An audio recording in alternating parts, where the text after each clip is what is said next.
Salut à toi et bienvenue dans cette nouvelle vidéo. Aujourd'hui je vais te présenter mon nouveau combiné à bois. Vous êtes nombreux sur les réseaux sociaux à m'avoir demandé de vous le présenter.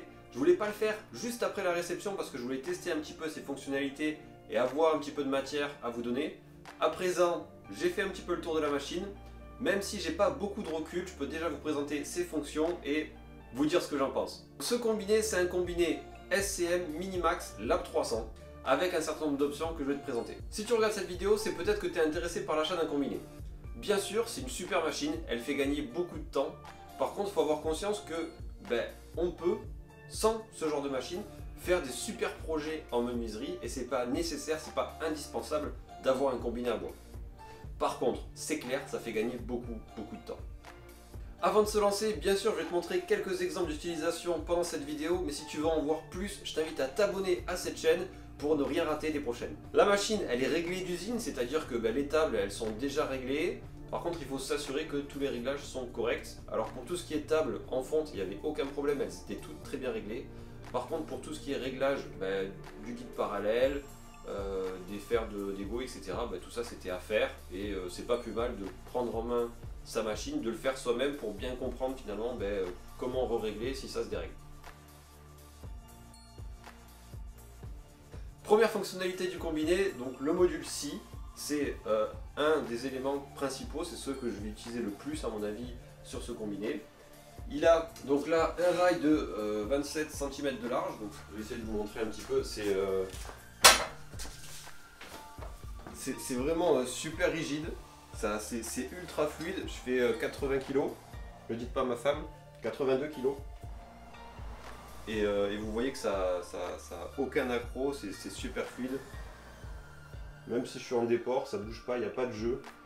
Donc pour la scie, on a vu, donc le chariot il est vraiment très rigide, ça c'est un bonheur, il n'y a pas de jeu, même si vous mettez de la masse dessus, ça bouge pas. Et donc il y a un châssis à équarrir, équarrir ça veut dire que il est capable de rendre un panneau carré de 160 par 160. Donc moi j'ai juste la place, enfin j'ai un tout petit peu plus mais... Donc je peux faire de l'équarrissage de 160 par 160, même si c'est un peu juste par rapport à la taille de mon atelier. Mais bon, c'est les limites de la machine. Et je peux faire du tronçonnage, donc moi jusqu'à 2 mètres, pardon. Donc du coup entre la lame et mon mur ici, j'ai 2 mètres, ce qui me permet de tronçonner des planches jusqu'à 2 mètres. Et si j'ai besoin de faire plus, du coup je le ferai avec de l'électroportatif, puisque dans mon atelier, j'ai pas la place de mettre plus. Donc pour le montage du châssis à équarrir, ici il y a donc un bras qui permet de maintenir le châssis. Donc je me suis fait à côté tout ce qu'il faut pour pouvoir stocker le matos.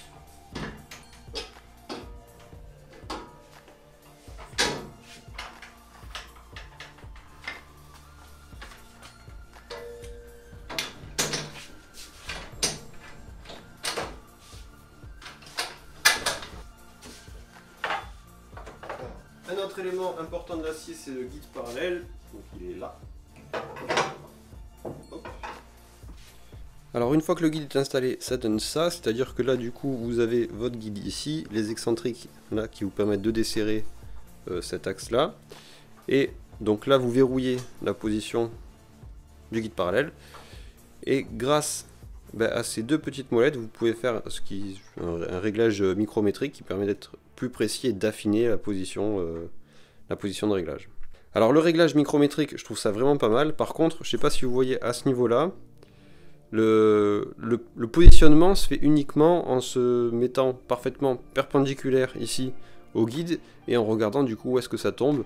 J'aurais préféré un système avec une bulle et un trait au milieu qui permet d'être beaucoup plus précis et d'avoir un réglage fin dès le premier coup. Voilà le châssis monté, donc il y a ici deux butées qui sont réglables. Le bras, donc on a dit que ça allait jusqu'à 1m60. Tac. 1m66, autant pour moi. Avec ici une deuxième butée. Donc ça je disais c'est une option.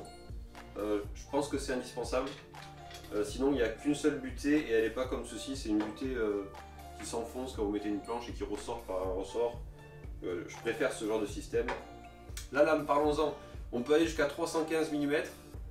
Moi j'ai mis des lames de 305, donc j'en ai acheté 3, j'en ai une de 24, de 48 et 72.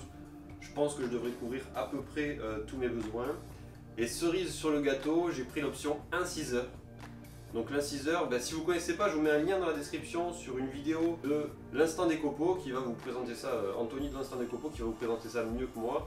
Elle est ici, et donc du coup l'inciseur ça permet de découper des bois très fragiles ou du mélaminé sans avoir d'éclat, et c'est vraiment un bonheur, ça permet vraiment d'avoir des coupes nickel. Si c'est bien réglé, c'est super.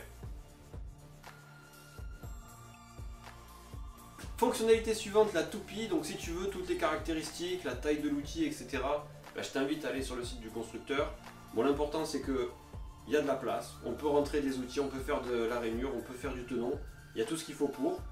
Point gênant que j'ai trouvé par rapport à la toupie, c'est que pour démonter l'outil qui est positionné dessus, en fait il faut que j'ouvre la trappe qui me permet d'aller en dessous au niveau du moteur, que je mette un système pour bloquer mon arbre, que je démonte, que je change l'outil. Donc je trouve ça assez fastidieux. C'est très dommage à mon avis, donc je pense qu'il y a peut-être une autre méthode, je ne l'ai pas trouvée. Si tu as une idée, n'hésite pas à la mettre en commentaire, parce que moi personnellement je trouve ça vachement chronophage. Donc, par contre ça a l'avantage d'obliger forcément à aller voir la bonne vitesse au niveau des courroies, ce qui en même temps n'est pas super nécessaire, puisque ici il y a une petite vitre qui permet de regarder la position des poulies et donc la vitesse de rotation.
Premier essai avec la toupie, c'est plutôt concluant, je suis assez content du résultat, c'est pas si difficile que ça à mettre en place, je m'attendais à pire. Faut quand même prendre le temps de bien régler, de la faire, mais une fois que c'est fait, ça passe tout seul. Donc c'est vraiment super, je pense que je vais utiliser ça plus souvent que ce que je pensais. Toujours par rapport à la toupie, l'arbre que tu es en train de voir, c'est celui qui permet de positionner un entraîneur dessus. Donc il y a la prise qui est positionnée dessus avec, donc ça ce sera un écueil pour la gestion d'alimentation en moins. Par contre pour l'heure, comme tu peux le constater, il est au milieu. Et quelle que soit en fait sa position, soit il gêne pour la scie, soit il gêne pour la dégo. Donc on ne peut pas le mettre en position, on va dire, neutre. C'est un peu dommage.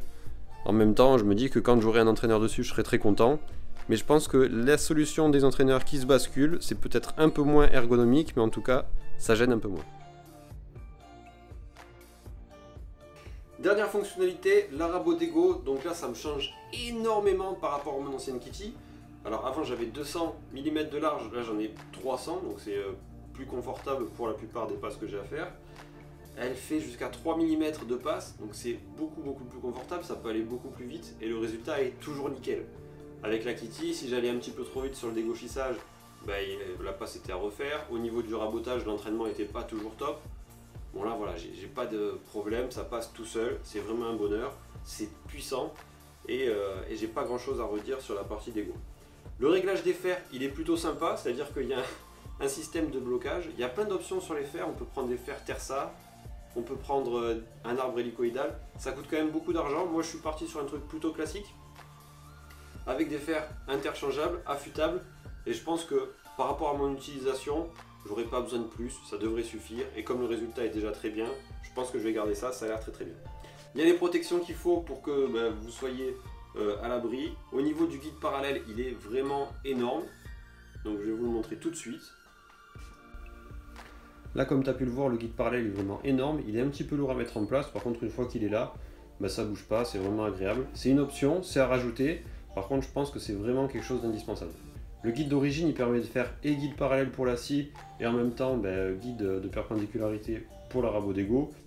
Donc après, il y a quand même des points ergonomiques sur lesquels je suis pas super à l'aise.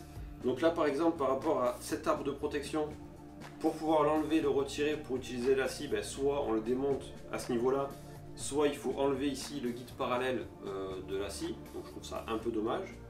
Sur la rabot, il y a un truc que j'ai pas bien compris, c'est le réglage de la hauteur de table. Ça se fait en tournant un volant, donc là pas de souci. Par contre, au niveau de la précision, il n'y a pas vraiment d'indicateur super précis. Donc il y a intérêt à bien prendre en compte, voilà, je fais un demi-tour, ça fait 1 mm pour faire une passe, regarder l'épaisseur, corriger avec le volant et ensuite seulement avoir la largeur finale. Je trouve ça un peu dommage. Je connaissais des systèmes avec un système avec double trait et comme ça oblige à se positionner parfaitement en face de l'indicateur et à être très précis sur les réglages. Ça peut être optimisé.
On arrive à la fin de cette présentation, j'ai essayé de faire un tour des fonctionnalités de mon combiné. Bien sûr, si tu as des questions, tu peux me les poser en commentaire. Si tu as aimé la vidéo, tu peux me mettre un gros pouce bleu, ça m'encourage à en faire d'autres. Et si tu n'es pas encore abonné, n'hésite pas à t'abonner à la chaîne pour voir toutes les prochaines réalisations que je ferai. Je te dis à la prochaine, ciao ciao!